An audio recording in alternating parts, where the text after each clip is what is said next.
Another one. Okay, Nate, I just want to tell you about, I'm going to tell you about an aspect of Emma that you know nothing about. And with any luck at all, you will continue to know very little about it. The concept is called shopping with Emma. And the background of this is that there are many different techniques of going to a mall and looking for a sweater or a shirt or whatever Emma was looking for. But it occurred to me very early in Emma's life that she had a unique way of approaching the task, say, of finding a sweater. Her father, that's me, would have sat at a computer, done some research, read some reports, done a spreadsheet of the stores at the mall, the brands that they sell, would have gone through the mall, looked at every single sweater, narrowed it down to 12, then gone back around, narrowed it down to 3, picked one, come home and be miserable with it. Your mother would have gone to the first store, grabbed the first sweater because she's so busy and she's in such a rush, and she would have been happy with it and not looked back.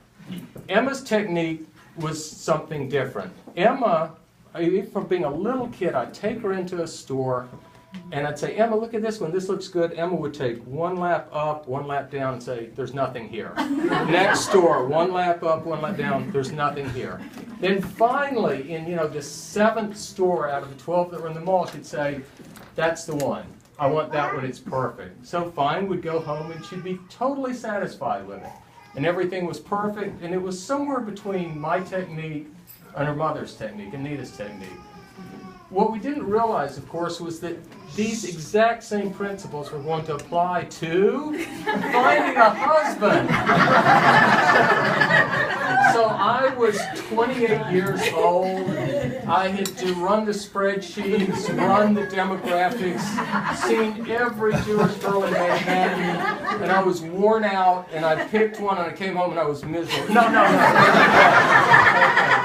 And then Anita got to New York, and then she had $200 that Saba had given her. And when the money ran out, she had to come home. So she looked in the first store, saw me, and said, that's it. And she's perfectly happy with it 29 years later. So you say, okay, how does this apply to Emma? What was Emma's technique? Emma's technique was somewhere in between the two. I would look at every shirt in every store. Emma decided she would just, same technique. Dated this guy, dated that guy, one after another after another. But with every guy, we think it was every rabbi across the Jewish spectrum, every rabbinical student, every PhD, but she didn't really labor it. I mean, 2 minutes and she said, there's nothing here. So Nate, after a series of all these trips to the mall, all these trips to the stores, all this, the shidduch crisis, the desperate years, after all that, somehow she met you in the fall, this past fall. It started at seeing each other at Kiddush, and then it was the late night runs in Central Park. And then Anita met you, and she said, this is the guy for Emma. This is the perfect one. This is Emma going into the store and saying, that's the sweater for me. So Nate, we think you're perfect. We think you're fantastic. We love everything about you. So cheers to both of you. L'chaim.